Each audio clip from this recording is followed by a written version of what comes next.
Friends ఒకప్పుడు పీసీలో games ఆడాలి అంటే మంచి పీసీ బిల్డ్ చేసుకుంటే సరిపోయేది, లేదంటే మంచి స్పెసిఫికేషన్తో పీసీ ఉంటే సరిపోయేది. కానీ ఇప్పుడు రాను రాను ఏమైపోయిందంటే గేమ్స్ అనేవి ప్రో లెవెల్ వెళ్ళిపోతున్నాయి, యాక్సరీస్ కూడా ప్రో లెవెలే కొనుక్కోవాల్సి వస్తుంది. సో రీసెంట్గానే మనం రెడ్ డ్రాగన్ కీబోర్డు, సో ఇది గేమింగ్ సంబంధించిన మెకానికల్ కీబోర్డ్ అనమాట. దీన్ని అన్బాక్స్ కూడా చేసి షార్ట్లో అయితే నేను పోస్ట్ చేశాను. సో ఈ కీబోర్డు మీకు కొనడానికి కారణం ఏంటంటే మెకానికల్ కీబోర్డు, అలాగే కొన్ని ఫీచర్స్ బాగున్నాయి. 3-in-1తో వస్తుంది, వైర్తో వాడుకోవచ్చు, బ్లూటూత్ వాడుకోవచ్చు, అలాగే వైర్లెస్ కనెక్షన్ అంటే ఆర్ఎఫ్ కనెక్షన్ కూడా ఉంటుంది, డాంగిల్తో కూడా వాడుకోవచ్చు. సో దీని మీద మనకి యానిమీ క్యారెక్టర్ అయితే ఉంటుందన్నమాట. ఈ యానిమీ క్యారెక్టర్ పేరేంటో తెలిస్తే కామెంట్ సెక్షన్లో చెప్పండి. దానికి మ్యాచింగ్గా ఉంటుందని చెప్పేసి ఒక 4 రోజుల క్రితం సో ఈ మౌస్ని తెప్పించాను, యానిమీ క్యారెక్టర్తో వస్తుంది. దాని పేరింగ్కి బాగుంటుంది అనమాట. ఇది కూడా gaming mouse, red dragon king pro.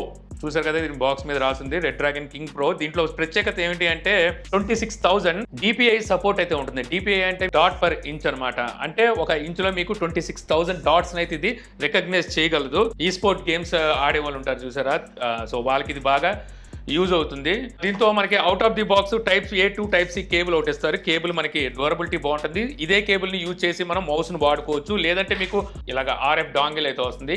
ఇది కూడా పెట్టి మనం వైర్లెస్లీ కూడా వాడుకోవచ్చు. ఒకవేళ మీ దగ్గర ఉన్న పీసీలో టైప్ A లేకపోతే type C to type A converter కూడా ఇస్తారు. సో దీన్ని కనెక్ట్ చేసి డాంగిల్ని మనం వాడుకోవచ్చు. ఇది కాకుండా మీకు బ్లూటూత్ ఆప్షన్ కూడా ఉంది. 3-in-1 మోడ్ అని చెప్పాను కదా, సో మనకి బ్లూటూత్తో కూడా దీన్ని అయితే ఆపరేట్ చేయొచ్చు. మౌస్లో మొత్తం మనకి 5 బటన్స్ అయితే ఉంటాయి. రైట్ సైడ్ 2 బటన్స్ ఇచ్చారు, వీటిని కస్టమైజ్ అయితే చేసుకోవచ్చు. ఈ సెంటర్ వీల్ని లోపల ప్రెస్ చేసి దాన్ని కూడా కస్టమైజ్ చేసుకోవచ్చు. ఇక బాటమ్ సైడ్ ఈ బటన్ ఇచ్చారు కదా, ఈ బటన్ ప్రెస్ చేసి మనం DPI చేంజ్ చేసుకోవచ్చు.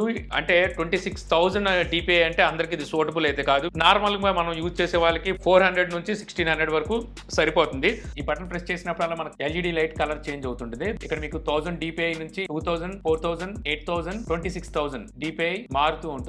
ఇంకా బ్లూటూత్ నుంచి RF కి షిఫ్ట్ అవ్వడం కోసం ఒక స్విచ్చింగ్ అయితే ఇస్తారు. దాన్ని సెంటర్ పెట్టుకొని ఆఫ్ కూడా చేసుకోవచ్చు మౌస్ ని. సో బ్యాటరీ బ్యాకప్ అయితే బాగా వచ్చింది. నేను తీసుకున్నప్పుడు ఇప్పుడు దాకా ఛార్జింగ్ అయితే పెట్టలేదు, ఇంకా 95% బ్యాటరీ అయితే ఉంది. ఇంకా ఇప్పుడు ఇది ఎవరి కోసం అంటే ఎవరైతే గేమ్స్ ఎక్కువ ఆడుతుంటారో సో వాళ్ళకి కావాలనుకుంటే ప్రో లెవెల్ గేమర్స్కి ఓకే, కానీ నేనైతే మ్యాక్ వాడుతున్నాను. సో దానికైతే ఇది అంత సూటబుల్ కాదు, ఎందుకంటే దీన్ని కస్టమైజ్ చేసుకోవాలంటే దీని సాఫ్ట్వేర్ ఇన్స్టాల్ చేసుకోవాలి. అది PC సపోర్ట్ ఉంది కానీ మ్యాక్ అయితే లేదు. కీబోర్డ్ కూడా అంతే. కాకపోతే యానిమీ క్యారెక్టర్ అలాగే మనకి కొంచెం బాగుందని చెప్పేసి తీసుకున్నాను. ప్రైస్ కూడా మీకు దగ్గర 3,000 రూపాయల ప్రైస్ అయితే ఉంటుంది. వెయిట్ అయితే ఏమి ఉండదు, అల్ట్రా లైట్ వెయిట్తో వస్తుంది. 50 గ్రామ్స్ లోపే మీకు వెయిట్ అయితే ఉంటుంది. అంత బాగానే ఉంది, కానీ పీసీకి అయితే బాగుంటుంది. అది కూడా ప్రో లెవెల్ గేమర్స్కి.